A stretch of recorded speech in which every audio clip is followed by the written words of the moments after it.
Un Muy bien.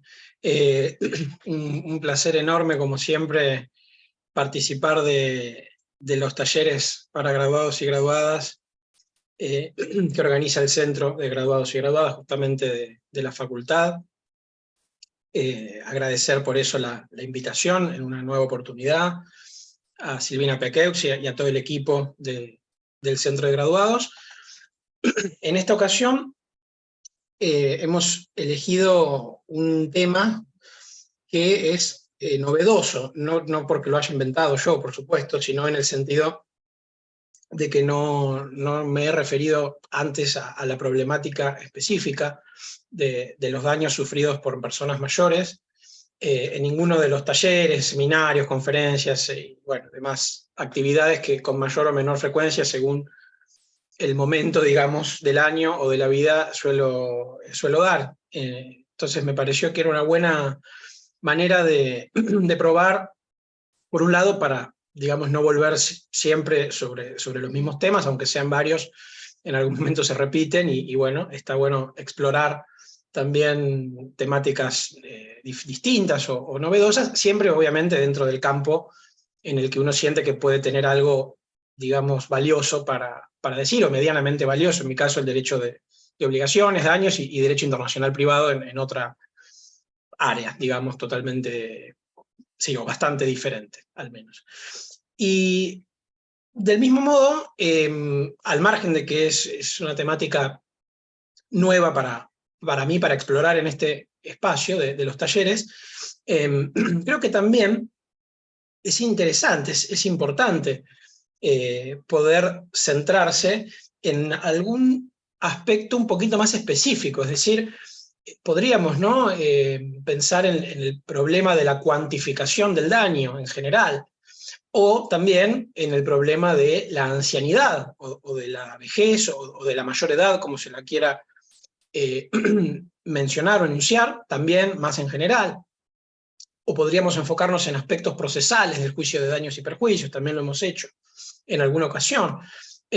Pero me pareció que era una temática valiosa para detenernos y para trabajar herramientas prácticas, ¿no? Fundamentalmente el nombre, ¿no?, de este ciclo, de este espacio de talleres para graduados y graduadas. Bueno, a mí pensar en un taller inmediatamente me hace pensar en herramientas, ¿no? En un taller uno tiene herramientas que utiliza para llegar a algún resultado. Podrá ser una obra en un taller artístico, podrá ser un escrito de demanda, de contestación de demanda, de apelación, una sentencia, un dictamen, según, por supuesto, la función que uno desempeña. Yo, en mi caso, trabajo en el Poder Judicial de la Nación, en la Cámara Civil, y entonces tengo mayormente la experiencia de quien está del lado de adentro de los estrados judiciales,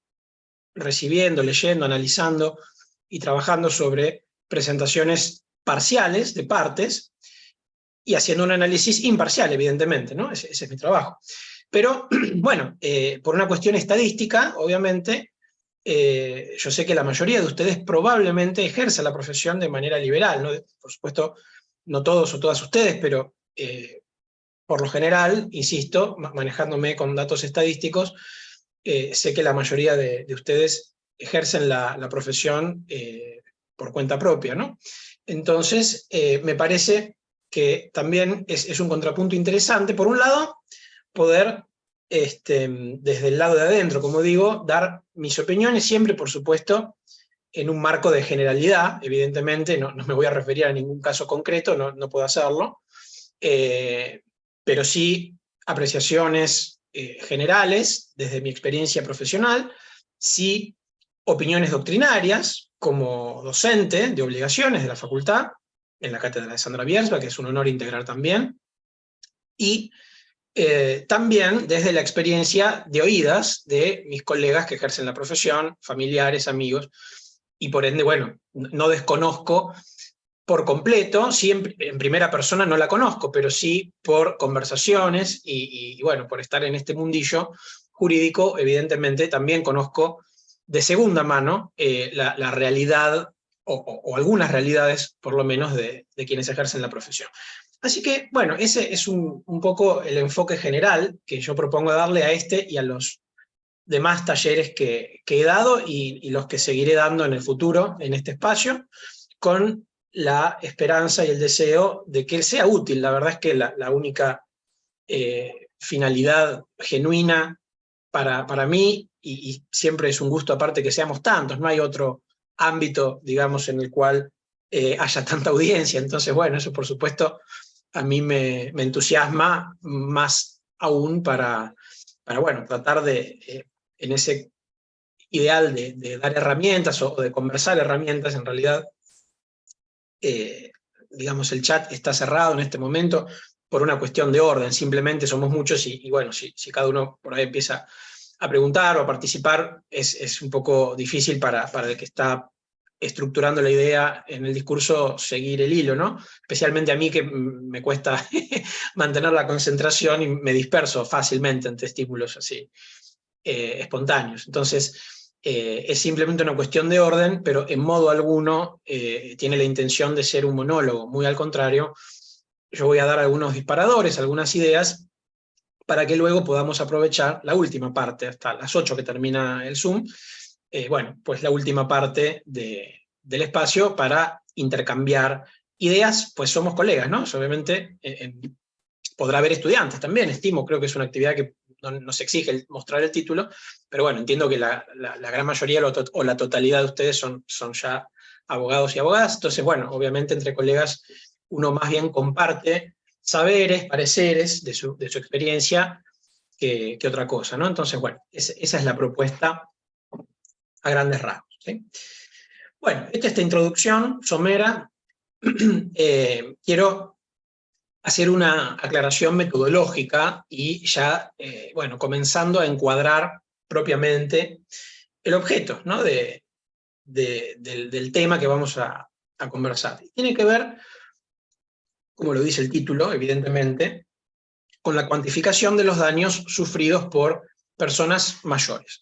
Lo que no, digamos, está enfocado precisamente este taller es en tratar en sí mismos considerados los derechos de las personas mayores y su protección especial. Me refiero más particularmente aún a los derechos humanos de las personas mayores, que por supuesto es una temática por demás relevante e interesante, especialmente teniendo en cuenta que la Convención Interamericana sobre Protección de Derechos Humanos de las Personas Mayores, como ustedes sabrán, recibió jerarquía constitucional a fines del año pasado. Entonces es un tema que indudablemente está presente en el debate público, académico, social, normativo, y desde luego podríamos, como decía al comienzo, hacer un estudio pormenorizado, ¿no? El problema de los derechos de las personas mayores en general, pero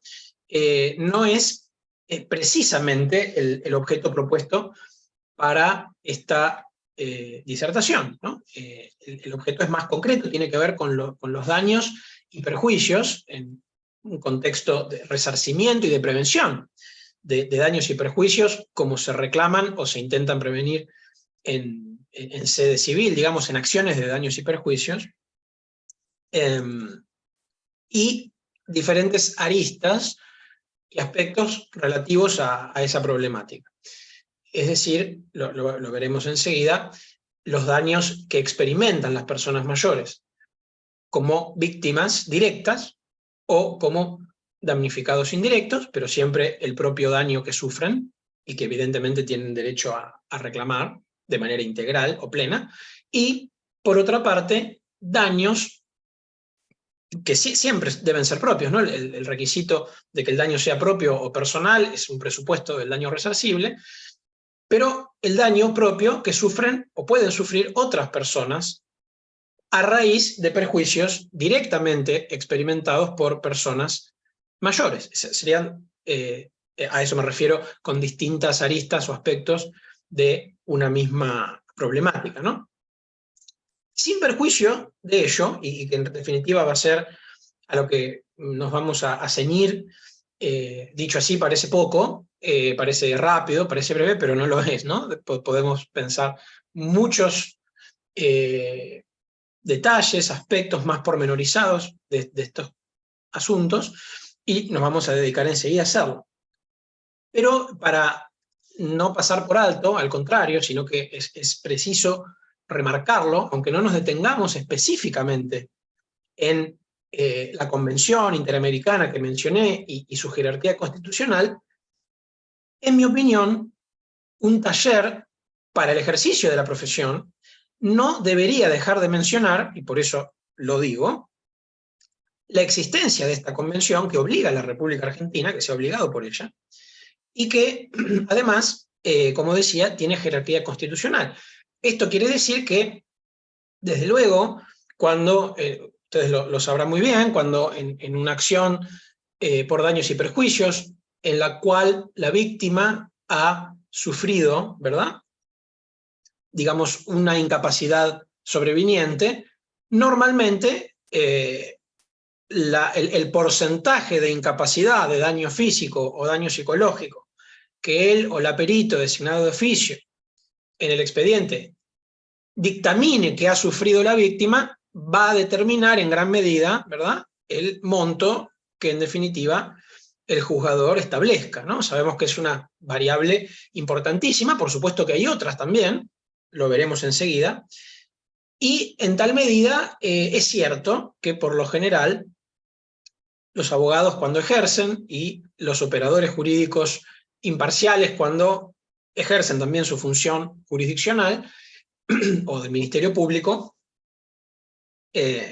claramente tienen en cuenta esos factores. Sin embargo, me parece un excelente argumento normativo, incluso de raigambre y con jerarquía constitucional, tener en cuenta esta convención, si se quiere, para reforzar, ¿verdad?, para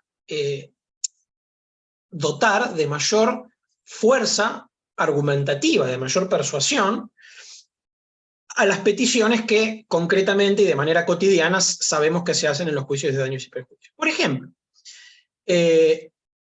encontramos, ¿no?, como algunos de los principios generales que yo he rescatado para traer al taller de hoy en esta convención, ciertos principios generales por los cuales, bueno, en todo caso debe velar cada Estado obligado por este tratado y, evidentemente, las autoridades de ese Estado, o sea, las autoridades jurisdiccionales incluidas.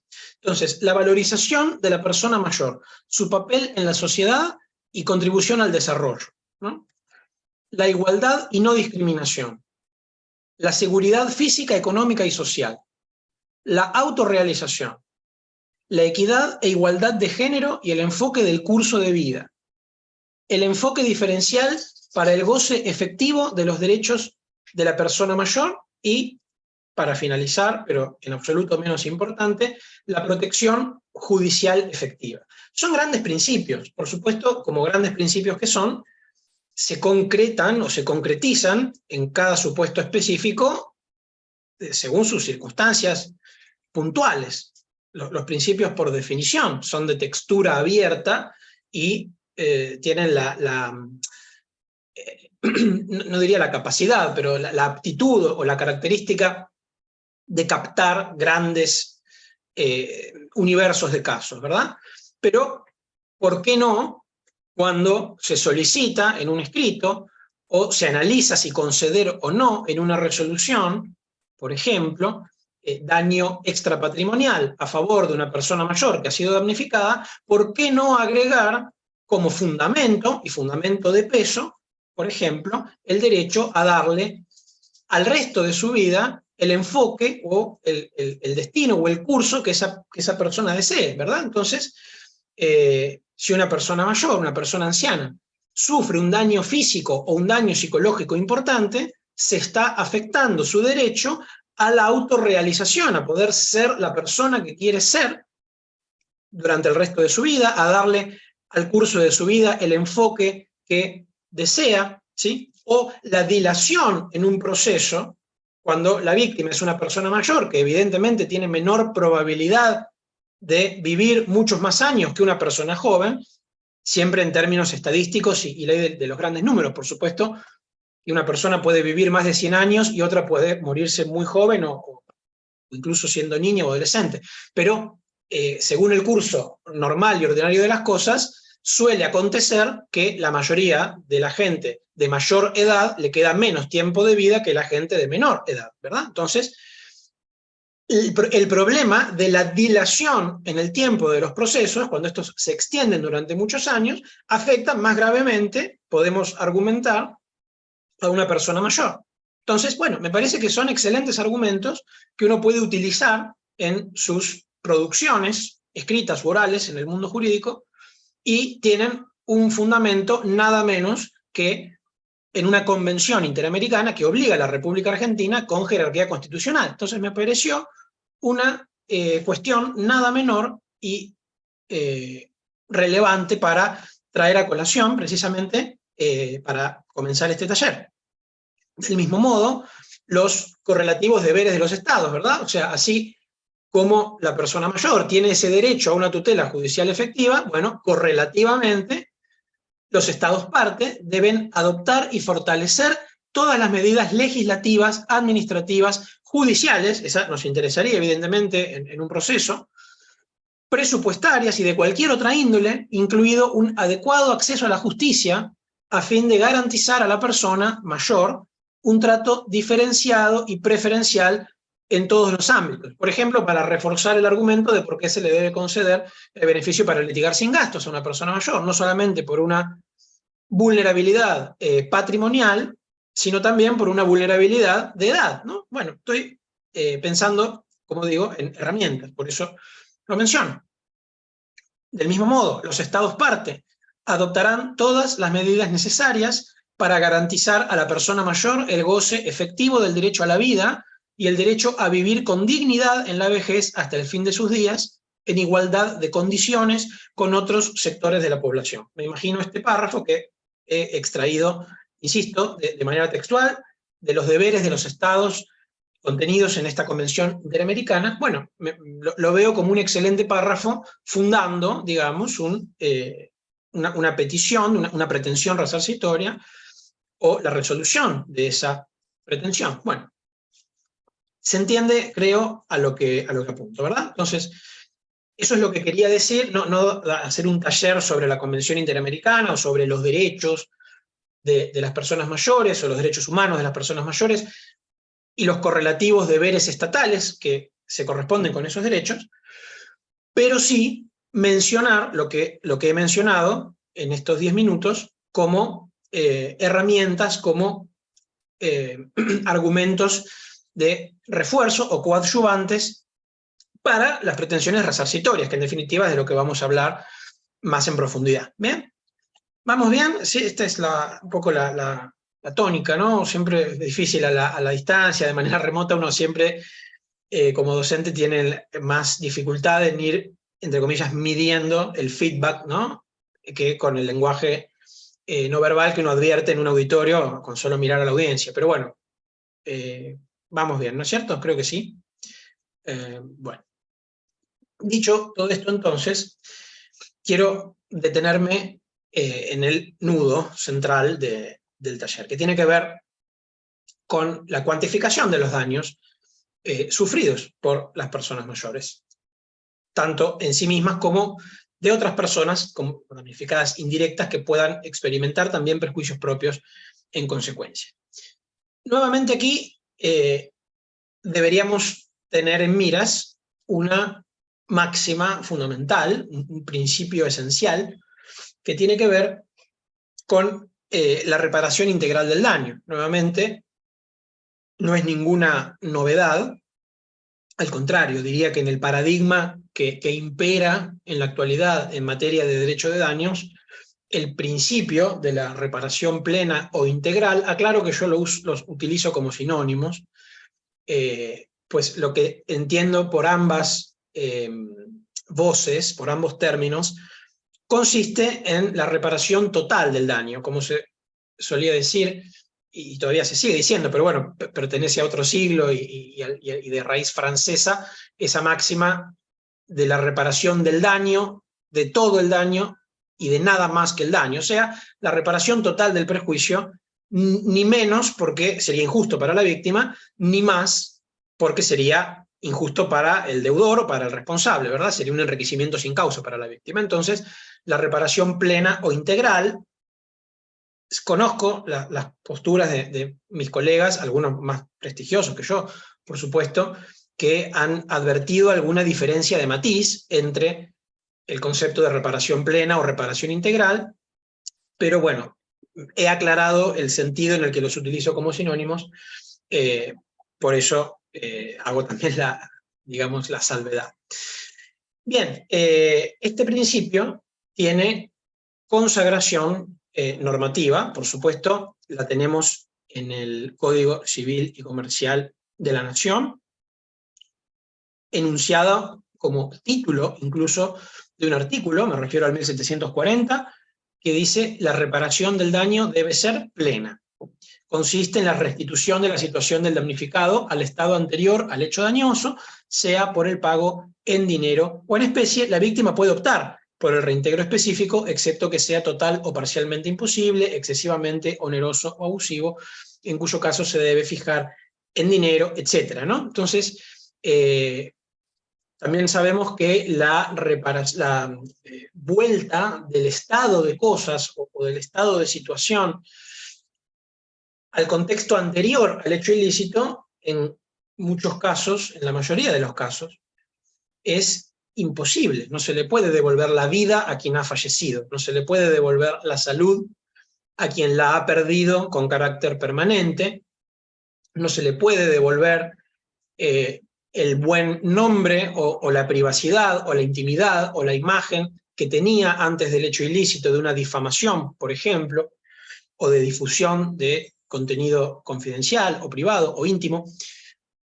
a una persona que ha sido víctima de un hecho de estas características. No se puede volver el tiempo atrás y deshacer ese daño de manera específica, como si se puede devolver un dinero, por ejemplo, o, bueno, quien sufre un perjuicio en su vestimenta o en un teléfono celular o en una suma de dinero depositada en una cuenta bancaria. Bueno, esos daños sí se pueden resarcir de manera perfecta, de manera específica, directa e integral, comprando una vestimenta idéntica, un teléfono celular idéntico o devolviendo los fondos. Pero salvo este tipo de daños de bienes materiales, diríamos, por lo general, como digo, la vida, la salud, la dignidad, la privacidad, el tiempo perdido, no se pueden devolver al estado anterior. Entonces, bueno, en algún punto, como también señalan los autores en esta materia, la reparación plena suele ser en la práctica un ideal al que hay que intentar llegar con el mayor esfuerzo posible y con el mayor grado de éxito y de probabilidad posible, pero de muy difícil realización en la práctica, digamos, en la realidad de las cosas. Entonces, bueno, por un lado, la importancia de la función preventiva de la responsabilidad civil. Y esto es especialmente importante, ¿no? Como hemos visto hace unos minutos, tratándose de personas mayores. Y por otro lado, destacar también que la Corte Suprema de Justicia de la Nación, en reiterados precedentes, para mencionar algunos de los más conocidos, Gunther, Luján, recientemente Ontiveros, ¿sí? Aquino, Gorosito, verdaderos fallos que muestran un gran humanismo y un gran compromiso con la dignidad del ser humano, aún desde una faceta resarcitoria, que en definitiva se suele estar hablando de dinero, ¿verdad? Las condenas en las acciones de daños y perjuicios, en la abrumadora mayoría de los casos, consiste en dar sumas de dinero. Entonces, bueno, aun cuando en algún punto sea materialista el resultado al que se llega cuando se triunfa en un reclamo resarcitorio, bueno, eso no hace menos relevante, aún desde una perspectiva constitucional, digo constitucional con un fundamento basado en el artículo 19, en el principio del alterum non laedere, y que, por supuesto, que las acciones privadas de las personas que no perjudican a terceros no son punibles, no son condenables, a contrario sensu, aquellos hechos ilícitos dañosos sí lo son. Entonces esa sería, digamos, la raíz constitucional que encontramos en Santa Coloma, en Gunther, Luján, bueno, los fallos que he mencionado. Hay otros, por supuesto, les menciono los leading cases que más habitualmente encontramos citados y referenciados en la práctica. Entonces, bueno, este principio, además de tener su carta de ciudadanía propia en el artículo 1740 del Código Civil y Comercial, tiene también regambre constitucional. Esto, por supuesto, tampoco es ninguna innovación, sigue siendo, digamos, un marco, ¿sí? Del tema que estamos viendo. Bueno, dicho todo esto, ahora sí, quiero pasar a algunas especificidades. Si hasta ahora me he referido más bien a generalidades, no menos importantes, en la medida en que marcan el objeto del taller. Bueno, ahora sí, algunas ideas un tanto más concretas. En primer lugar, quiero trabajar con el universo de casos más intuitivo, más inmediato, a raíz del título de la actividad, que tiene que ver con aquellos perjuicios experimentados por las personas mayores a raíz de un hecho ilícito dañoso que provoca un perjuicio injusto. Y aquí es importante que recordemos dos clasificaciones muy importantes cuando se estudia daño en general y que en particular nos van a resultar de gran trascendencia. En primer término, debemos recordar la distinción que existe entre damnificados directos y damnificados indirectos. Esto es especialmente importante cuando analizamos la legitimación activa de cada perjudicado para reclamar o no un resarcimiento. ¿Bien?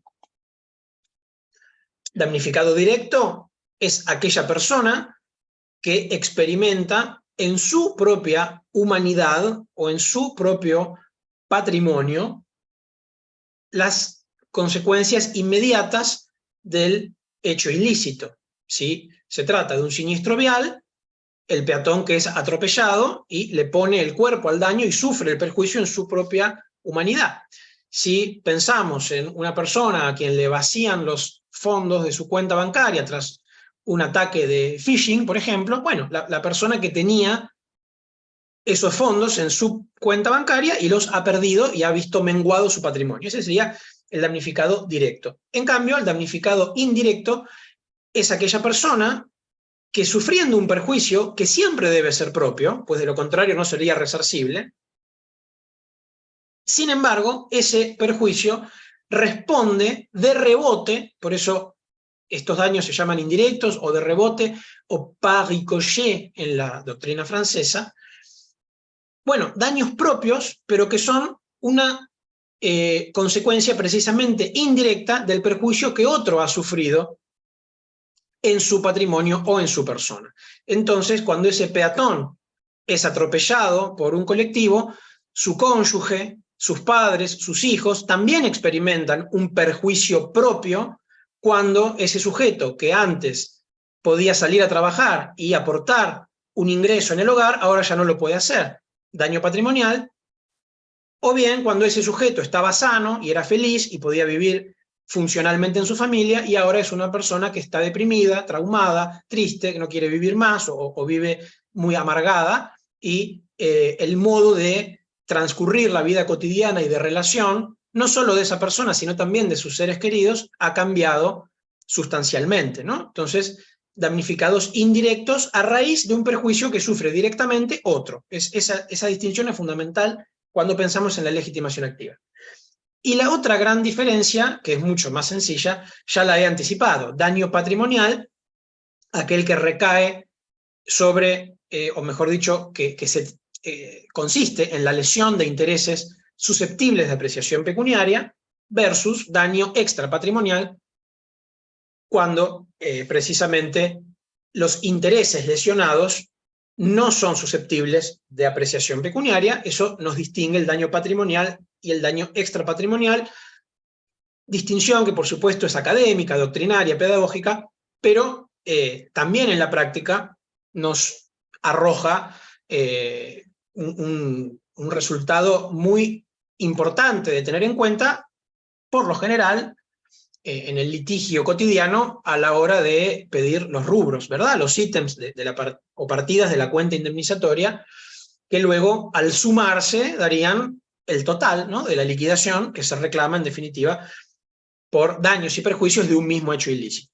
Entonces, las personas mayores que sufren daños y perjuicios como damnificadas directas o indirectas, pero los daños propios de esas personas mayores. Deberíamos pensar entonces, bueno, en primer lugar, daños patrimoniales. Tradicionalmente, los daños patrimoniales a su vez se subdividen en 3 grandes categorías: el daño emergente, el lucro cesante y la pérdida de chance. En mi opinión, no encuentro, en relación a estas concretas subpartidas o ítems de la cuenta indemnizatoria, no encuentro ninguna distinción particularmente relevante. Es decir, si a una persona le chocan el auto, estoy hoy trabajando con siniestros viales para no complejizar, digamos, o sea, estamos hablando de adultos o de personas mayores, entonces quiero enfocar la concentración en esa variable y no en pensar en una gran variedad de hechos dañosos. Por supuesto, también podría pasar en una mala praxis, en un problema de la vecindad o en la propiedad horizontal, en un caso de difamación o de medios periodísticos, en fin, o de redes sociales, podríamos pensar en muchos casos, pero bueno, trabajo con un siniestro vial para mantener constante, si se quiere, ese dato, y además porque es el más frecuente en la práctica. Entonces, bueno, de nuevo creo que va a ser el más útil. Entonces digo, si a una persona le choca en el auto, ¿verdad?, y la reparación de ese automóvil sale 500.000 pesos, bueno, lo mismo da que su dueño o su usuario o tenedor o la persona que en definitiva tiene un interés en reparar ese auto, da lo mismo que sea un joven de 20 años, un adulto de 40 o un adulto mayor de 75. Son 500.000 pesos, el daño emergente son 500.000 pesos. Más intereses en su caso, eso sería otra discusión, pero no veo que en daño emergente exista una particularidad diferente cuando el perjuicio lo sufre una persona mayor. Lo mismo en cuanto al lucro cesante, en la medida en que no se la identifique con la incapacidad sobreviniente, que en la práctica no se lo suele hacer. Y podríamos tal vez pensar en la pérdida de chance. Aquí sí, de nuevo, si no la confundimos con la incapacidad sobreviniente, podríamos pensar en la pérdida de chance, digamos, en la medida en que una persona joven, estadísticamente hablando, tiene más chances de progresar, si se quiere, en el decurso de su vida, que se espera le queda más vida por delante que una persona mayor. Entonces, la frustración de una joven promesa en su carrera, que es descollante ya de muy joven, ha llegado a ser, no sé, por ejemplo, no sé, jugar en primera división, ¿verdad?, en un conocido club de fútbol con 18 años, bueno, seguramente la pérdida de la chance, cuando ese sujeto es atropellado por un colectivo y queda con una incapacidad permanente en una de sus piernas, bueno, seguramente la pérdida de la chance de ese damnificado concreto sea mayor, en el caso específico, que la de una persona de 80 años que, por razones de la elemental lógica cotidiana, no van a jugar en primera división en un club de fútbol de manera profesional, televisada, con contratos de publicidad, pases, etcétera, etcétera, ¿no?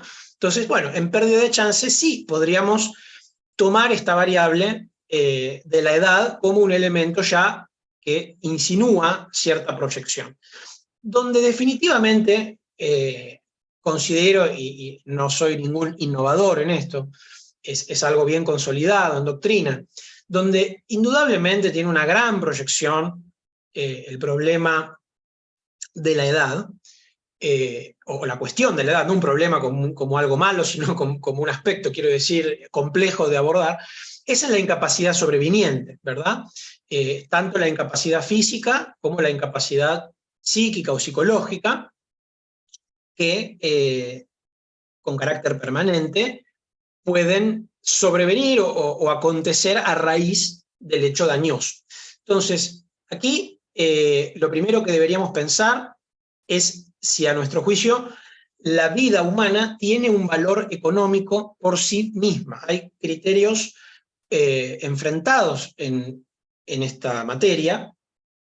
En mi opinión, sin perjuicio de la faceta extrapatrimonial a la que me voy a referir enseguida, donde la consideración debe ser diferente, yo creo que la vida humana tiene un valor económico en sí misma considerada, única y exclusivamente en aquellos casos en los cuales la persona en cuestión es o puede ser económicamente productiva, lo cual no se da en todos los casos.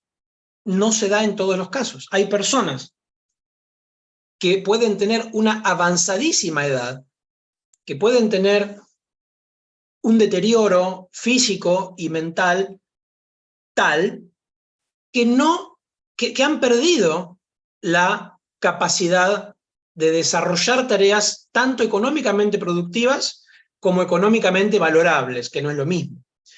Pero una persona, como yo conozco, por ejemplo, tengo una persona conocida que tiene una adulta ya, que tiene una abuela de 105 años, que literalmente, ¿no? 105 años, y que evidentemente, y está bien que así sea, porque se lo ganó después de vivir tanto tiempo, transcurre sus días en su casa, haciendo tareas de ocio, mirando en la tele, mirando series, no lee mucho, ¿no? Porque, bueno, no tiene muy buena vista, escuchando música. Es decir, y esa persona no va a trabajar, no va seguramente a producir ingresos, tampoco va a cuidar a otra persona o ir a buscar al colegio a sus nietos, a sus bisnietos, porque no lo puede hacer. ¿Eso la hace menos valiosa como persona? En absoluto. Por eso el daño extrapatrimonial, si esa persona mayor, muy mayor, es damnificada, va a ser totalmente indemnizable, plenamente indemnizable. Pero no estamos hablando de daño extrapatrimonial todavía, estamos hablando de intereses susceptibles de apreciación pecuniaria. Entonces, no creo que haya nada peyorativo en decir que una persona no tiene capacidad para ser económicamente productiva o para desarrollar tareas económicamente valorables, sea en razón de su muy avanzada edad y o de otras razones de salud, por ejemplo. Creo que no hay nada de despectivo en ello, es simplemente una descripción de la realidad que debe tomar en cuenta el juzgador al momento de resolver si se concede o no se concede, y en tal caso en qué medida, incapacidad sobreviniente o valor vida cuando esa persona fallece, ¿no? El ítem, como se lo suele conocer, entre comillas, es valor vida.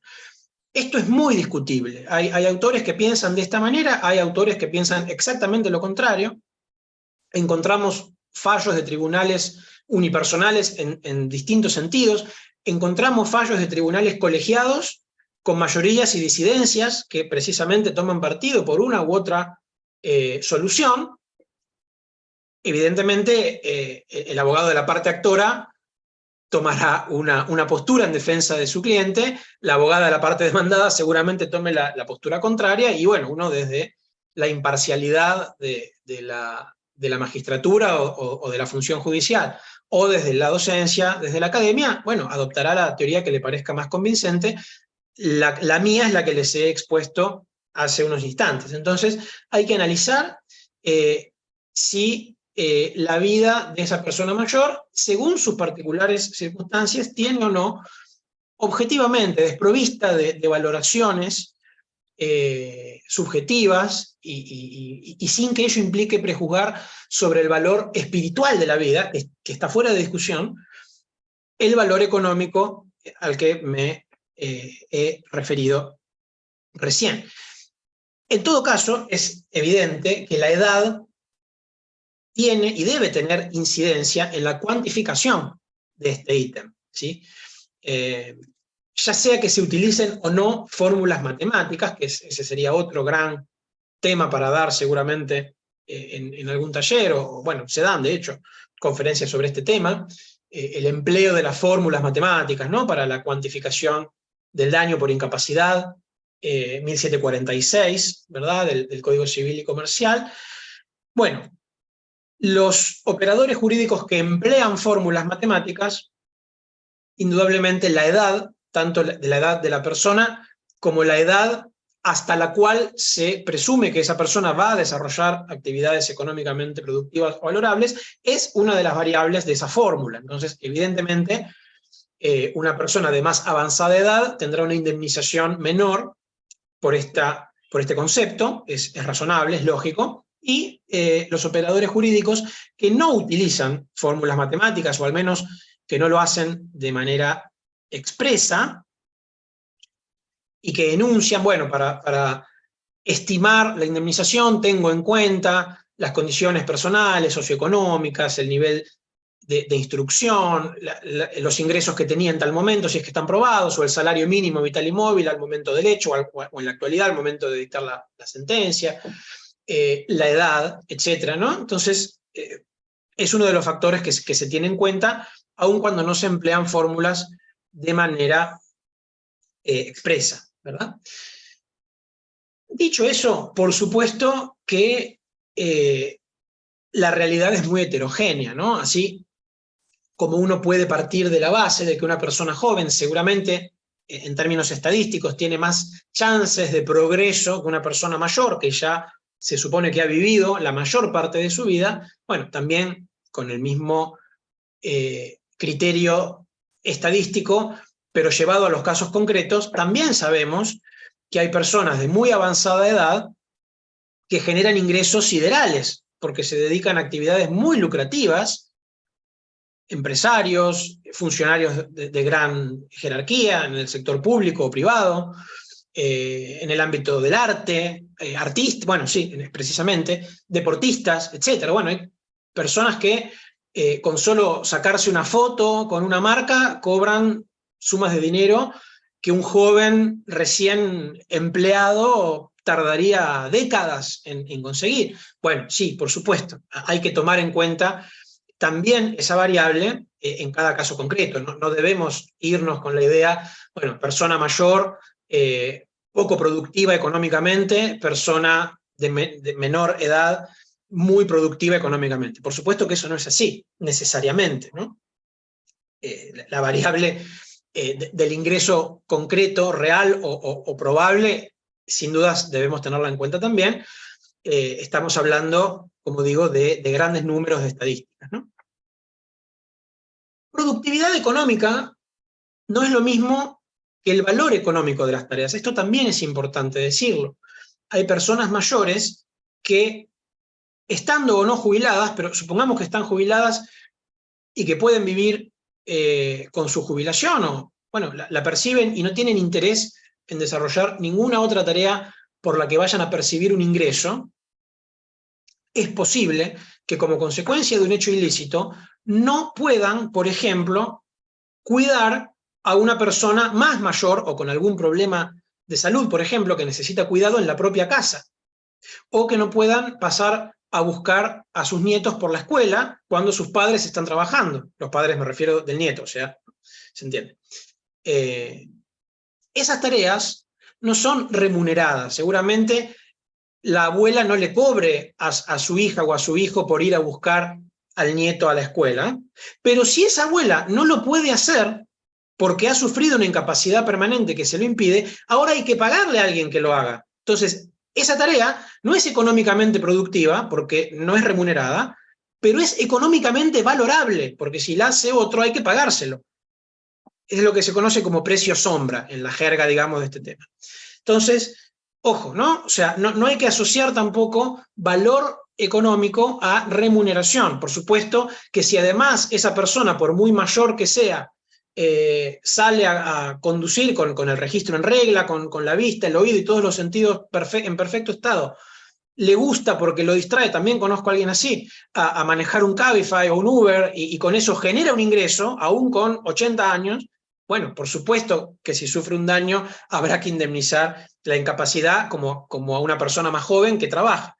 Por eso, podemos tener diferentes supuestos, ¿bien?, que habrá que analizar en definitiva en cada caso concreto. Finalmente, para terminar con los daños patrimoniales, la legitimación activa que tienen para reclamar como damnificados indirectos las personas mayores es amplia como la de cualquier sujeto. Nosotros sabemos que no hay una limitación específica que surja del texto legal a la hora de reclamar, me refiero en términos de legitimación activa, daños patrimoniales. Cualquiera que los sufra los puede exigir. Algunos serán presumidos por la ley, iuris tantum, otros deberán probarse objetivamente, pero no existe una limitación a priorística. En este sentido, el artículo 1745, inciso C, contiene la presunción iuris tantum en caso de fallecimiento, ¿no? En caso de muerte, dice este artículo, la indemnización debe consistir en la pérdida de chance de ayuda futura como consecuencia de la muerte de los hijos. Este derecho también compete a quien tenga la guarda del menor fallecido. Esto, bueno, en caso de que hubiera un menor. Pero lo que este artículo en definitiva se hace cargo es de la situación en la que se encuentra una persona cuando fallece un hijo o varios hijos de esa persona. Bueno, si esto ocurre habitualmente que si una persona adulta, ¿verdad?, no ha perdido todavía a sus padres o a sus abuelos, bueno, existe ahora como damnificado indirecto un perjuicio que sufre esa persona mayor cuando pensamos, es también parte del orden y del curso normal y ordinario de las cosas, que así como cuando uno es niño y adolescente, lo sostienen económicamente sus padres, cuando uno es adulto, suele contribuir económicamente al sostén de sus propios padres, que ahora son personas mayores. Entonces, si como consecuencia del fallecimiento de sus hijos, las personas mayores pierden, seguimos hablando de daños patrimoniales,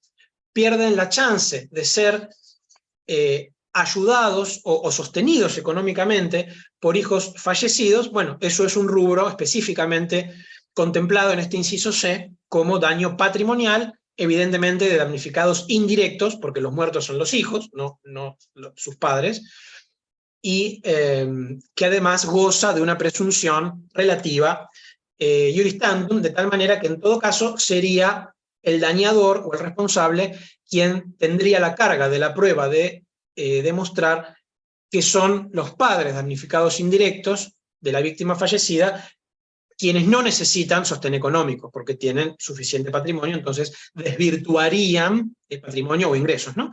Entonces desvirtuarían esta presunción que es relativa o iuris tantum. ¿Bien?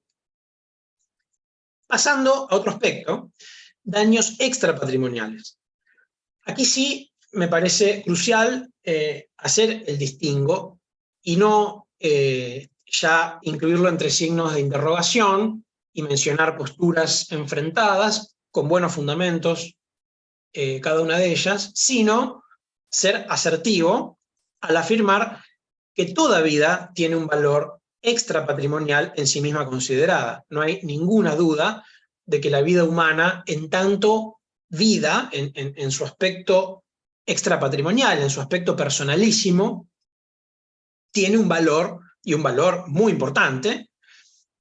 Para muchos es el valor más importante, más aún que la dignidad o la libertad. Bueno, esto es, para otros no, pero esto sería una discusión filosófica que excedería mucho el marco de este curso, pero no hay ninguna duda de que toda vida vale por sí y en sí como vida humana y merece protección y resguardo desde el punto de vista jurídico en su faceta extrapatrimonial sin ninguna duda, ¿sí? ¿Cómo entonces cuantificar? Aquí ya no es tan sencillo pensar en el ingreso, en la edad actual, en la edad hasta la cual esa persona podría razonablemente haber sido productiva o desarrollado tareas económicamente valorables, pensar en una renta capitalizada, en una tasa de interés, en una tasa de descuento, o sea, las fórmulas matemáticas que tienen muchos sostenedores también de peso en el ámbito de la incapacidad sobreviniente y del daño patrimonial. Aquí es muy difícil, ¿verdad?, ponerle un valor económico a la vida humana.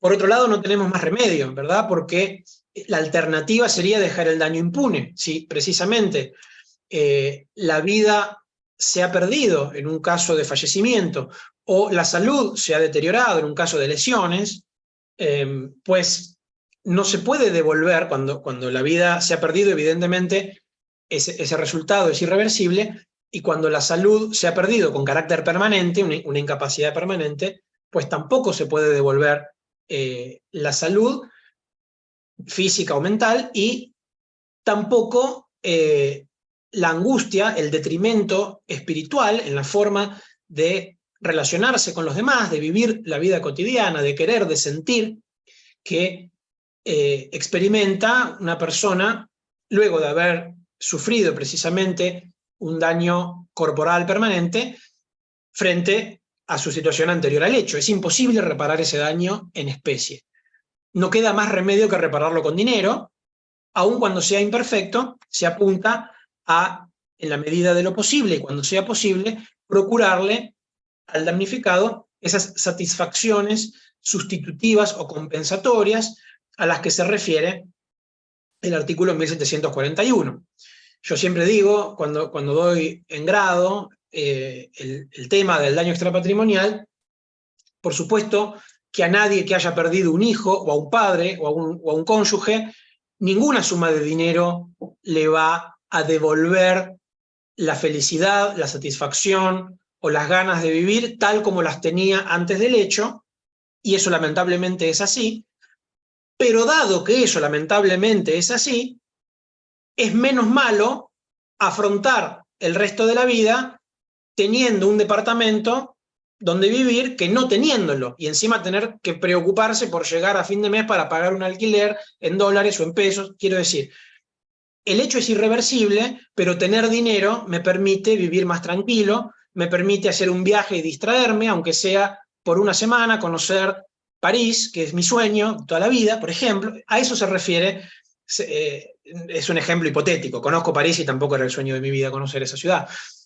Estoy mencionando ejemplos que por otro lado uno encuentra en los fallos. Si suelen leer fallos de la jurisprudencia civil, van a encontrar algunos tribunales que dicen, bueno, por daño extrapatrimonial regulo tanto que estimo es el valor de unas vacaciones en aéreo, con pasaje aéreo, ida y vuelta, y estadía con media pensión en un hotel 4 estrellas en la Patagonia.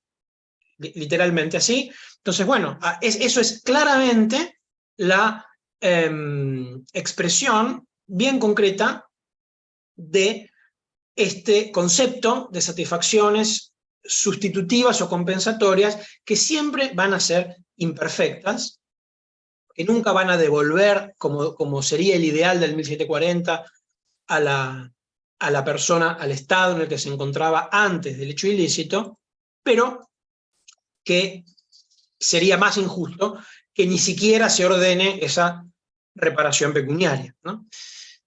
Entonces, bueno, ¿cómo incide esto en el problema de las personas mayores? Bueno, yo encontré un antecedente, después lo puedo enviar a través del Centro de Graduados, un antecedente muy interesante de la Sala C de la Cámara Civil, con un pasaje que dice: a ciertas edades se sufre con mayor intensidad y existe menor capacidad de relación para sobrellevar dolores y disminuciones. Me pareció una excelente reflexión, que, bueno, de hecho en este caso está en un fallo, lo mismo podría estar en un escrito de demanda o de apelación, digamos, sosteniendo, de la parte actora, ¿no? Sosteniendo el por qué debería ser mayor o sustancial la indemnización del daño extrapatrimonial de una persona mayor. Y otra variable, otra realidad que he encontrado en mi experiencia, y que, hablando a veces con colegas menos experimentados en esta área, a veces se pierden, es en la comparación que reclaman por daño extrapatrimonial distintas personas, ¿no es cierto? Me refiero a los damnificados directos o indirectos. Quiero decir, ¿qué pasa cuando fallece una persona como consecuencia de un hecho ilícito, una persona, digamos, de 40 años, y deja como supérstite a su cónyuge, supongamos esa persona casada, a su vez a sus padres y a su vez a 2 hijos, por ejemplo, ¿no? Entonces, evidentemente, ahora lo veremos enseguida, todos los damnificados indirectos en este caso tendrán legitimación activa para reclamar el daño extrapatrimonial. Evidentemente, el esposo vive peor una vez que su esposa o su esposo ha fallecido repentinamente en un siniestro vial, como estamos trabajando hoy con este ejemplo. Lo mismo los padres de esa persona, lo mismo los hijos de esa persona, transcurren su vida con un profundo pesar anímico, espiritual, que amerita la indemnización del daño extrapatrimonial. Sí, sin duda. Ahora, ¿cuánto? Y no solamente cuánto, bueno, cuánto será un criterio también de cada tribunal, porque es muy difícil ponerle un número. ¿Cuánto? ¿1 millón? ¿5 millones? ¿40 millones? Bueno, lo cierto es que uno encuentra ciertos números, pero nunca va a encontrar 5.000 pesos y tampoco va a encontrar 600 millones de pesos, ¿no? Uno con la práctica diaria advierte más o menos cuáles son los montos en los que se va moviendo la cuantificación del daño extrapatrimonial, por lo general sin pautas demasiado evidentes, ¿no? Que diga, bueno, ¿por qué 2 millones y no 20? Bueno, otro problema para pensar.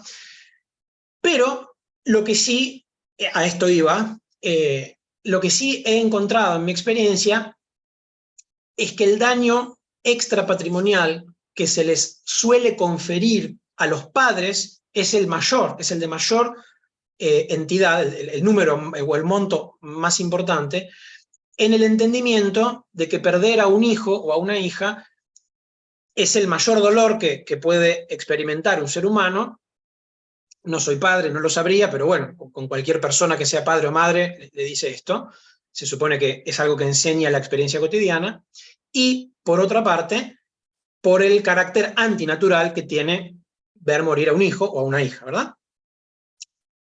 Por esta misma razón, encontramos que el daño extrapatrimonial que se les confiere a los hijos es menor, a su vez, puesto que si bien es un hecho ilícito, dolorosísimo, sí forma parte del orden natural de la vida ver morir a los padres, o a la madre o al padre, quiero decir, y generalmente cuando hay cónyuge o conviviente, se ubica, conviviente quiero decir pareja, ¿no?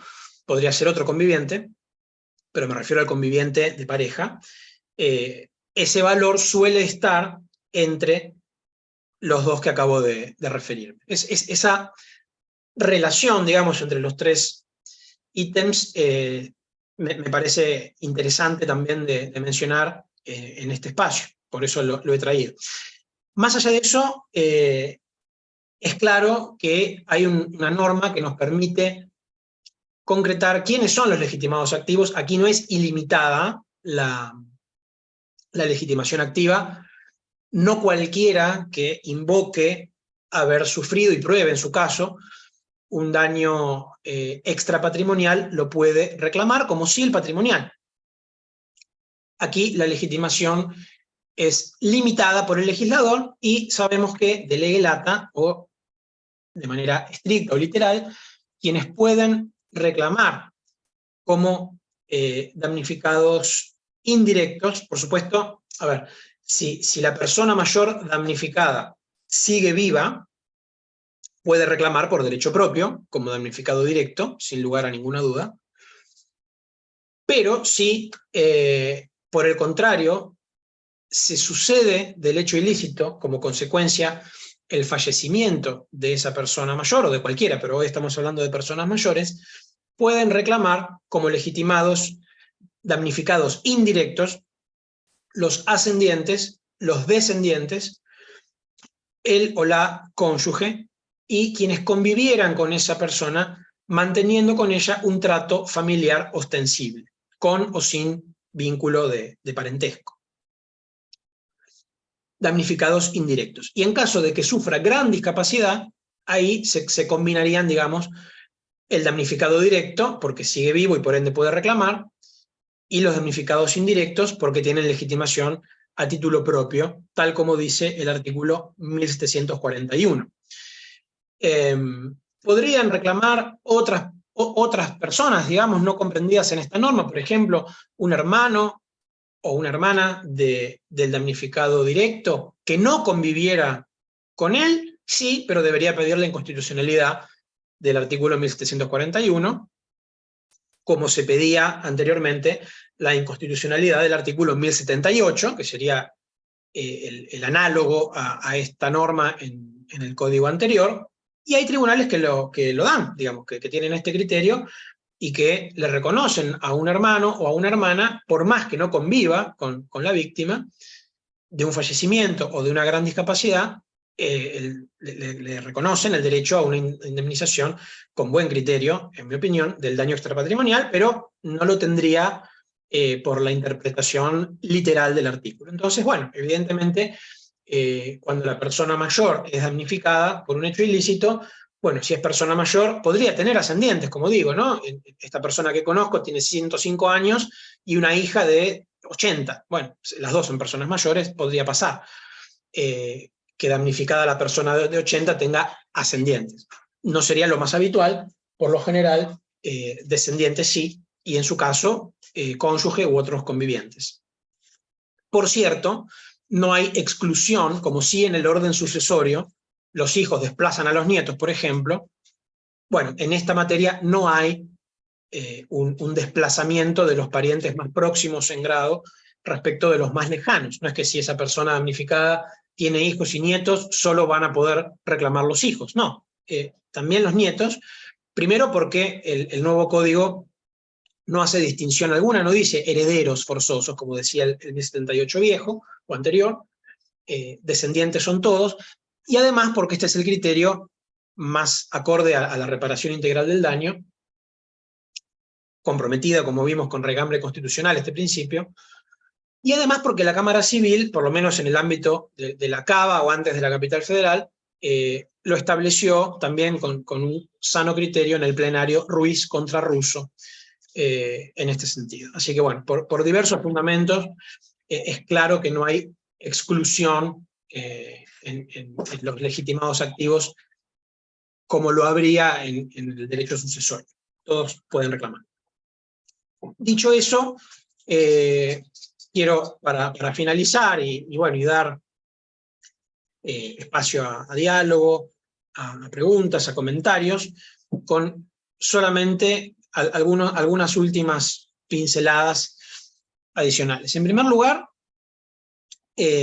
por supuesto que la acción de daños y perjuicios es transmisible, es decir, se puede ceder, ser objeto de un contrato de cesión de crédito, ¿verdad? El derecho a ser resarcido por un daño injusto es un derecho creditorio, y la víctima ocupa el lugar de acreedor en una obligación de origen extracontractual, un hecho ilícito, ¿verdad? Entonces, al no haber ninguna prohibición en este sentido, la víctima de un hecho ilícito podría transmitirle a otra persona, para que ejerza nombre propio, digamos, desprenderse del derecho, en el marco de un contrato de cesión de créditos. Es muy posible que una persona mayor no tenga ganas de litigar, no tenga energía para litigar, no desee hacerlo, no desee esperar los años que demora en tramitar y en cobrarse un juicio,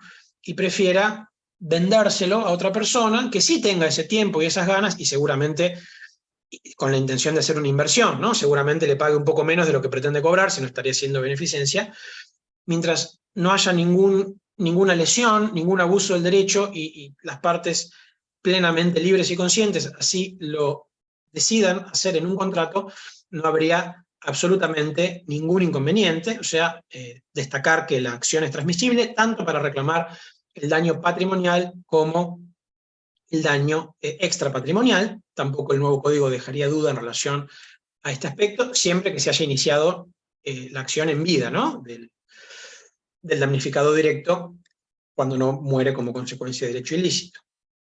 Si la víctima fallece en el transcurso del proceso, bueno, evidentemente ahí sí ese derecho de crédito, insisto, en la faceta del daño extrapatrimonial, estamos pensando en un proceso ya iniciado, ya reclamado, ese resarcimiento, bueno, pasa a los herederos, ahí sí, como cualquier bien material o inmaterial, el crédito para cobrar ese resarcimiento, si la víctima fallece en el transcurso del proceso, tratándose de una persona mayor, uno pensaría que es más probable que una persona más joven, siempre hablando en términos estadísticos, bueno, esa acción pasa a los sucesores, evidentemente, como ocurre con cualquier bien en el derecho hereditario.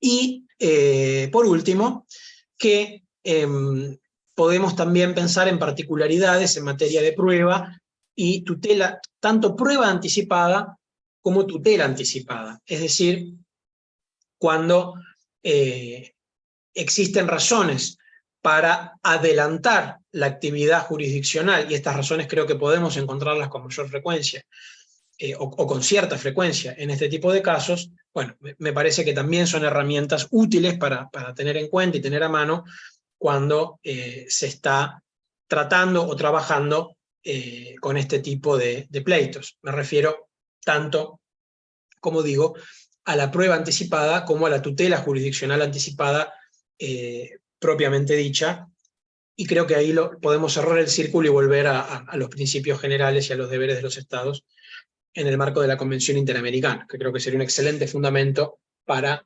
basar estas aristas, digamos, del litigio. Bueno, cumplo con lo que dije, quedan 20 minutos, creo que es un tiempo razonable. Les agradezco mucho la atención y bueno, quedo gustosamente abierto a las intervenciones que gusten hacer. Muchas gracias. Bueno, excelente exposición. ¿Te parece entonces si habilitamos ahora el chat para ver si... Dale. Bueno, ahí está habilitado el chat, así que fíjense si pueden escribir. O si alguien quiere, perdón, que diga también o levantar la mano y... Sí, eso iba a aclarar. Si alguno quiere hacer una pregunta en vez de escrita oral, acuérdense que mediante las reacciones de Zoom, tocan ahí y aparece levantar la mano. Ustedes le dan a levantar la mano y yo les habilito el micrófono. Así que, si nos animan a hacerlo oral, pueden escribirla también, como ustedes quieran.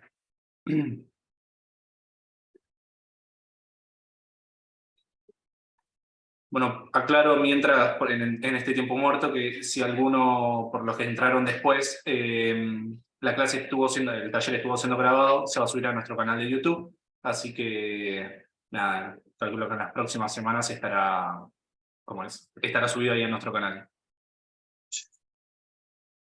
Yo el único chivo que paso es si como, bueno, algún interés tendrán, no creo que en mí, pero sí tal vez en los temas que me propongo abordar, por eso estamos aquí.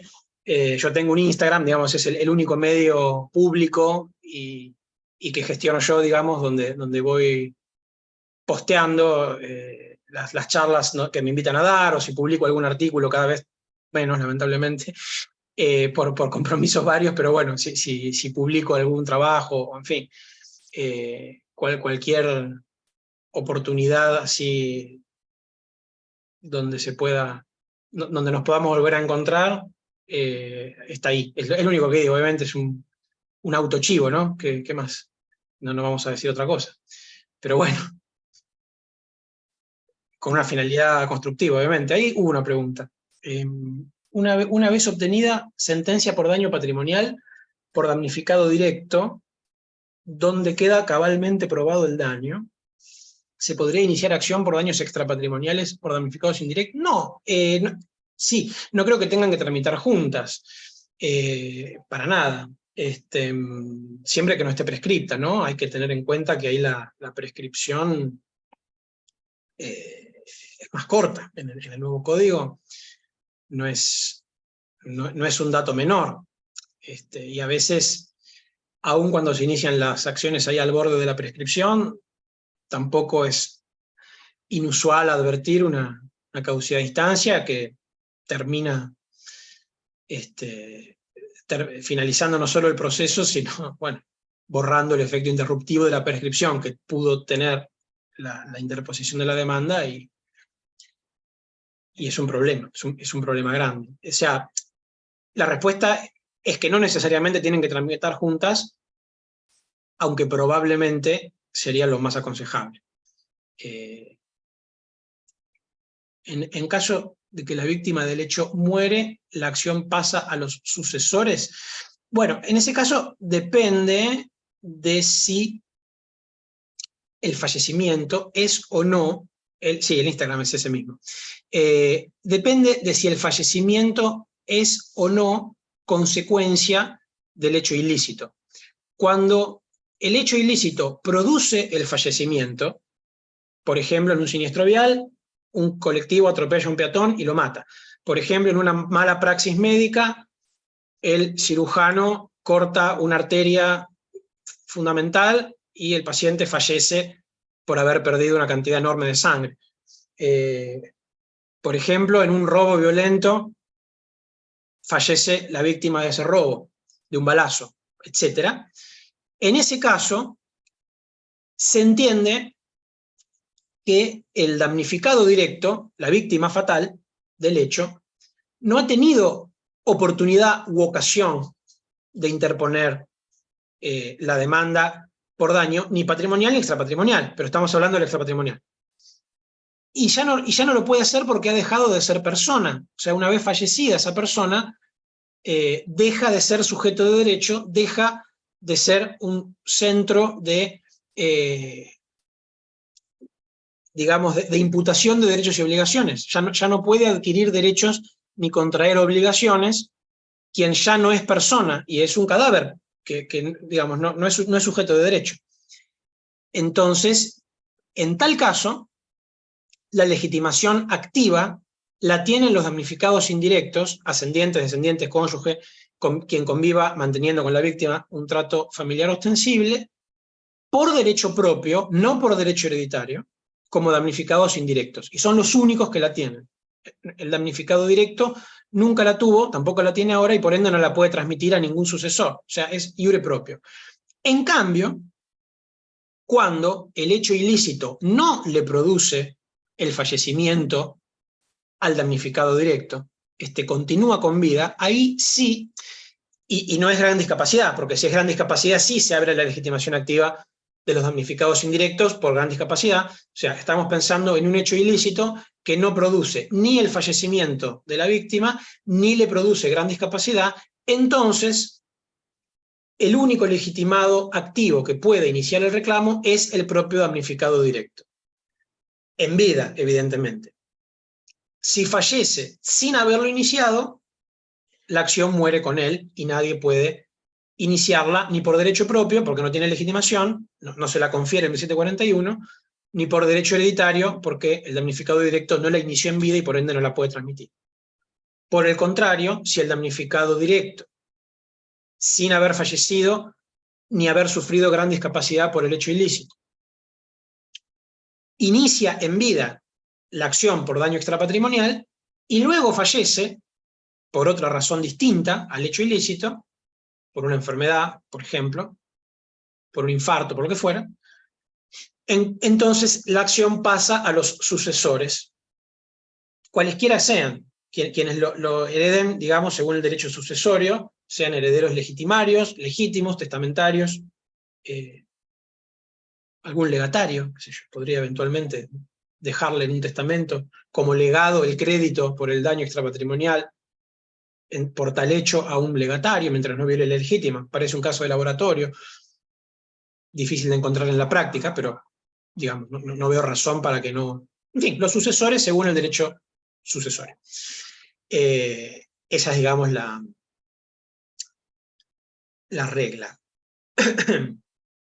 Bueno, acá hay un par de manos levantadas. ¿Querés...? Bueno, le damos la Sí, palabra a Sergio. A ver, Sergio, si puedes habilitar el micrófono. Hola, ¿se escucha? sí, hola, ¿Qué tal? Buenas noches. buenas noches. Bueno, la pregunta mía iba hacia el punto siguiente. Sí, El caso de la cuantificación de daños de los adultos mayores.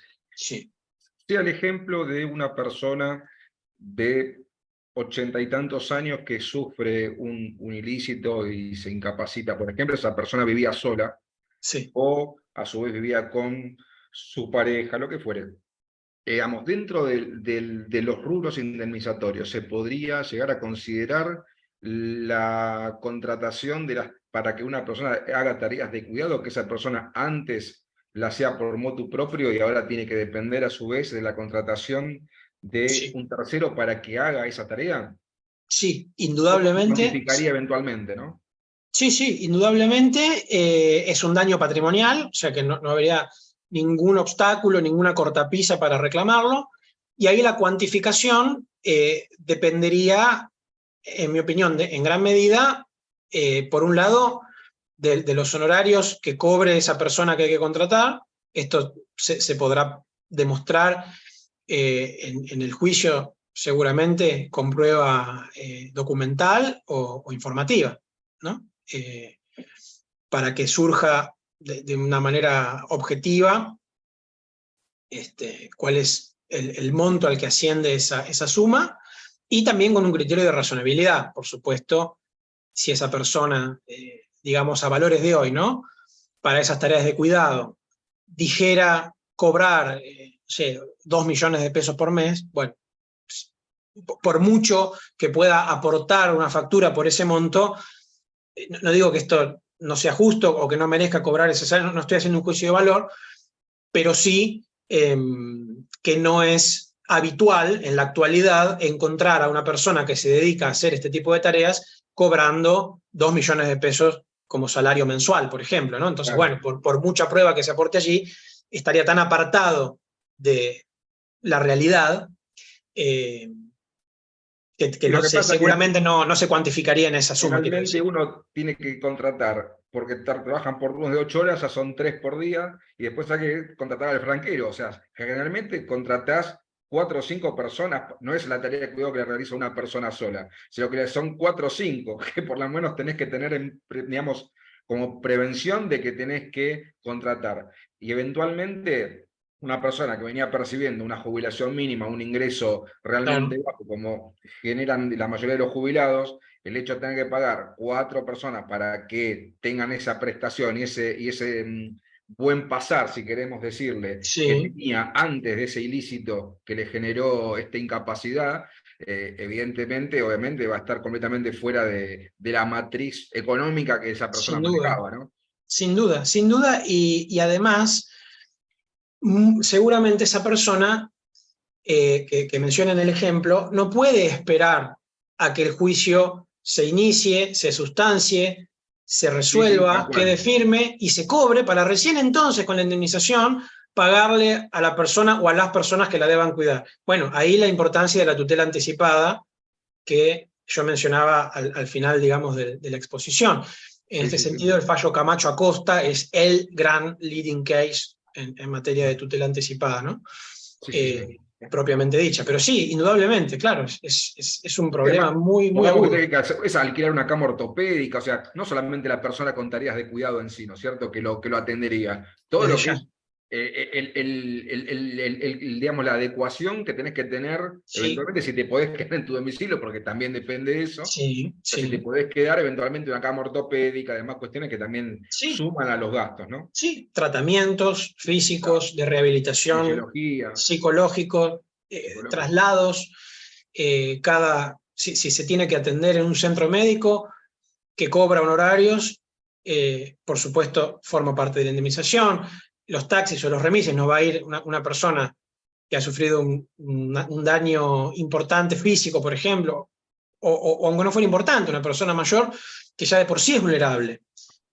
No se la va a exigir, no se le va a exigir que vaya en un colectivo lleno de gente a hacerse atender su salud, ¿verdad? Entonces, obviamente los taxis son caros, o los remises, o los autos de alquiler son caros. Todo eso forma parte del daño emergente. O sea, dinero que hay que desembolsar o que ya hubo que desembolsar, digamos, puede ser daño emergente futuro o daño emergente actual, eh, pero en todo caso es indemnizable. Y la cuantificación, aun cuando pueda ser muy abultada, por lo general transcurre por canales algo más objetivables que el daño extrapatrimonial. Pueden ser millones de pesos, pero al final del día uno puede decir, bueno, de esos millones de pesos, tanto cobra la persona que me vendió el equipamiento especializado, tanto me cobra la persona que me cuida de día, tanto de noche, tanto los fines de semana, tanto...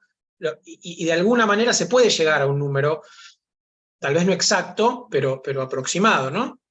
Por eso digo, la cuantificación del daño patrimonial transcurre por caminos un tanto más certeros que la del daño extrapatrimonial, donde uno dice, bueno, ¿cuánto sale, entre comillas, entre muchas comillas, la vida o la salud que perdió una persona para esa persona si sigue viva y para los damnificados indirectos si ha fallecido o hay gran discapacidad? Y ahí sí, ya uno puede pensar que 30 millones de pesos es mucho dinero o es muy poco dinero. Depende, es muy subjetivo hacer ese juicio de valor. Entonces, bueno, y ahí no hay una factura, insisto, un salario mínimo, un sindicato del rubro que diga cuál es el tarifario, digamos, que cobra un empleado de ese rubro por categoría, por antigüedad. Ahí está el criterio del intérprete y no mucho más. Entonces, bueno, es una problemática muy ¿Y es acuciante. posible que como medida previa el juzgado que intervenga pueda disponer el pago, digamos, de ese tipo de indemnización mientras se va sustanciando el juicio, como si fueran alimentos futuros, digamos, una cosa así? Eso fue, claro, ese es el problema de la tutela anticipada. Como digo, Camacho Acosta es el fallo de referencia.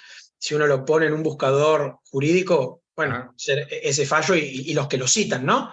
Pero ese abrió el camino, es absolutamente excepcional porque obviamente es anticipar el resultado de la sentencia que se está yendo a buscar. No es simplemente una cautelar para que se congele un estado de situación, para que se anote un litigio, para que no se venda un bien.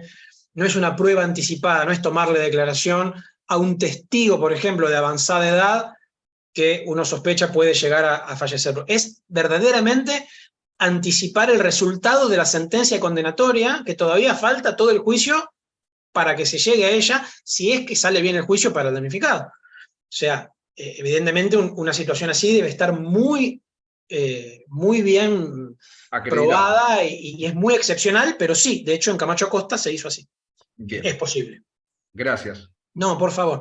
Y ahora, perdón, hay dos manos levantadas, pero es interesante contestar lo del chat. No hay una edad a partir de la cual se incrementa la cuantificación. De hecho, es curioso que en la propia Convención Interamericana que mencionaba, por vejez, no dice mayor de tal edad, dice construcción social de la última etapa del curso de vida. O sea, es una noción, ¿no?, lo suficientemente amplia como para que no haya un número, 70, 80, 85, sino, bueno, una construcción social. O sea, habrá que convencer en definitiva al operador jurídico. No hay un parámetro objetivo. Perfecto. Le damos la palabra a Patricia entonces. A ver, Patricia.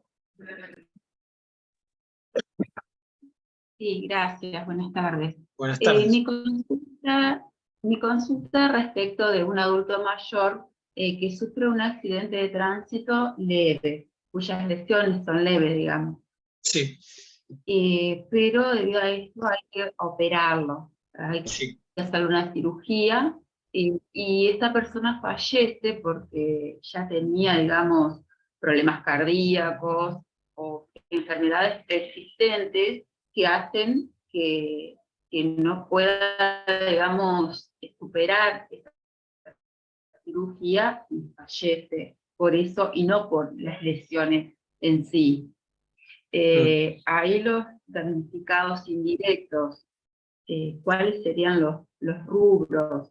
¿Se podría reclamar todo a quien, digamos, cometió el hecho ilícito sin tener en cuenta esas enfermedades preexistentes? Es un problema muy, muy complejo en ese caso, porque es un problema de relación causal. Evidentemente, desde una postura de la causalidad sine qua non, digamos, una causalidad entendida en un sentido más intuitivo, uno diría, bueno, si no se hubiese producido el hecho ilícito que generó las lesiones leves, luego no habría ocurrido la intervención quirúrgica que a su vez luego provocó la muerte, ¿no? Entonces, si yo elimino el primer hecho, no se producen los siguientes. Es cierto, pero el sistema jurídico argentino de derecho de daños, ni en el Código de Vélez, para acá, en ningún momento adoptó esa teoría de la causalidad, sino la teoría de la causalidad adecuada. No alcanza con decir, si yo elimino este elemento, el daño no se producía, sino decir, bueno, ¿cuál de esos hechos condicionantes causalmente, ¿no? De esos antecedentes causales, cuál es el que según el curso normal y ordinario de las cosas, la experiencia cotidiana que enseña la realidad día a día, tiene aptitud para producir la consecuencia dañosa. Y la verdad es que el fallecimiento en este caso no parecería ser una consecuencia previsible para una persona media, según, insisto, la experiencia cotidiana, pragmática, de un hecho ilícito que provoca una lesión leve. Entonces, probablemente los damnificados indirectos en ese supuesto concreto harían bien en reclamar por mala praxis al profesional, al equipo de profesionales, a la clínica, a la obra social, a la prepaga, o a la institución que intervinieron en ese hecho médico del que probablemente se siga la muerte. También es verdad, en este caso, así como está planteado, bueno, lesiones leves, habría que ver cuán leves, pero hay casos donde no es tan claro, ¿no? Donde las lesiones no son tan leves, pero tampoco son fatales. Entonces, bueno, ahí en todo caso el tribunal tendrá seguramente discrecionalidad para establecer concurrencia de causas. Lo he visto en alguna oportunidad. Lo he visto en alguna oportunidad distribuyendo. Está bien, ahí de nuevo se abre otro interrogante también, que sería pensar, bueno, entonces esa responsabilidad al ser solidaria o concurrente, la víctima le puede reclamar el total de la indemnización a cualquiera y luego ajustan cuentas entre ellos a través de acciones internas de contribución, o por el contrario, como es un problema de causalidad y hay una prueba recíproca del hecho de un tercero porque no se debe responder en igual o en distinta proporción, solo le puedo cobrar esta parte a este responsable y esta parte a este otro responsable. Cuestión muy aguda sobre la cual tampoco hay acuerdo en doctrina y jurisprudencia en absoluto. Por lo cual diría, bueno, es bastante dependiente de cada caso, pero en este tipo de supuestos que plantea Patricia, donde encontramos un resultado como consecuencia de más de un hecho o consecuencia de un hecho que a su vez se sigue de otro, son casos muy complejos, no suelen darse con tanta habitualidad, pero sí cada tanto. A ver, yo en 7 años de leer sentencias y casos, habré visto 5 donde se discutía digo en el tribunal, ¿no?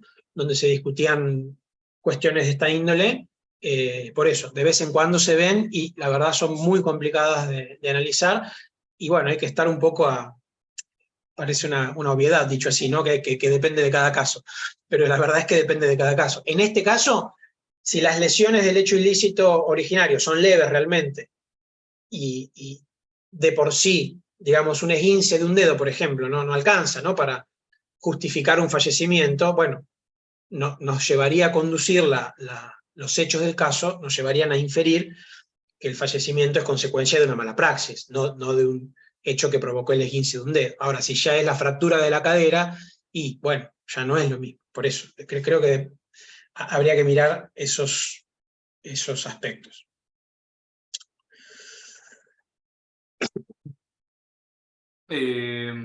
Bueno, le damos ahora la palabra a Javier, a Juan Javier.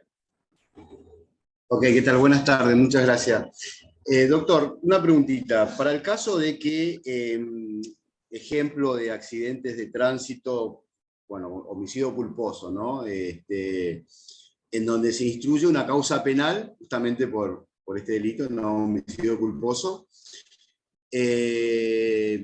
los damnificados indirectos no tuvieron el tiempo o quizás del acceso a la justicia. Yo soy del norte, soy de Formosa, hay mucha gente en el interior que sufre a diario este tema de accidentes, pero que no acceden por distancia, por desconocimiento, por distintos motivos, a ejercer la acción civil, digamos, ¿no? La demanda por daños, pero sí se instituye la causa penal, Sí. pasa el tiempo de prescripción, y la pregunta es, digo, la causa penal en este caso, aún no cerrada, pero que llega a una condena por homicidio culposo, luego del tiempo, no sé si se entiende, del tiempo del plazo de prescripción, si eso me habilita a ejercer la acción civil, digo que, porque ya civilmente estaría prescripta. Sí. Ahora, si estaría prescripta, no sería aconsejable que la ejerza. Pues una contraparte... Sí. Aún no habiéndose en la causa penal establecido la culpabilidad del autor del hecho. Sí, al menos por dos razones. En primer lugar, porque la prejudicialidad, digamos, que existe de la acción y particularmente de la sentencia penal respecto de la civil, se refiere al dictado de la sentencia, pero no al trámite de la causa. O sea, en principio, y esto es más relativo ahora con el nuevo código que con el anterior, en el anterior esto era más categórico, lo que el tribunal civil debería inhibirse de hacer hasta tanto se haya pronunciado el tribunal en lo penal, es dictar la sentencia definitiva, pero no tramitar el proceso. Los escritos iniciales, la apertura a prueba, la audiencia preliminar, la producción de la prueba, los alegatos, son todos actos procesales que se pueden llevar a cabo perfectamente mientras no haya sentencia penal. Y autos a sentencia, ahí sí, ahí queda esto, insisto, en el viejo código de manera más categórica, en el nuevo código, ahora enseguida me refiero a la segunda razón. Pero entonces, ya por ese solo motivo, desde ya que sí. Además, en el nuevo código hay una excepción importante a esta regla de la prejudicialidad, y es que el tribunal civil no debería aguardar la sentencia penal, absolutoria o condenatoria, cuando el factor de atribución en el que se ha pretendido fundar la imputación de responsabilidad es objetivo.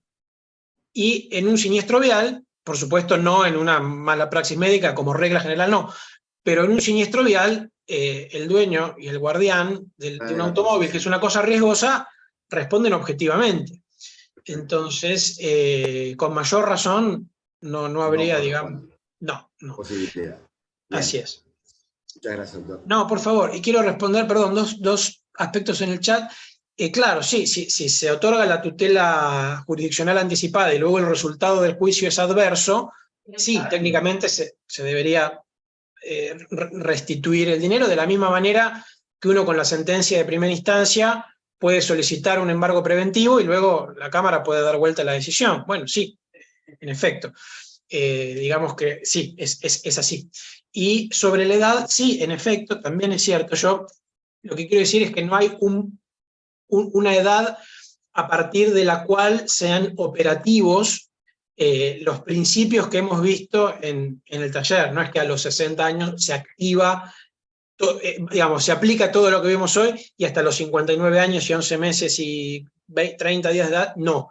A eso me refería, pero sí es cierto que para la convención que hemos visto, se define como persona mayor a la que tiene 60 años o más, salvo que la legislación del país determine una edad distinta, pero que en ningún caso puede ser mayor a 65 años. Eso sí es efectivamente así, pero lo que hoy hemos visto en términos de principios, por eso me refería a la vejez, no tiene una edad taxativa, como si la voz concreta o el término concreto persona mayor. Así que sí, eso sí, le agradezco a Federico el aporte. Tal vez no había quedado claro ese punto, pero bueno, viene bien aclararlo. Así que bueno, muchísimas gracias.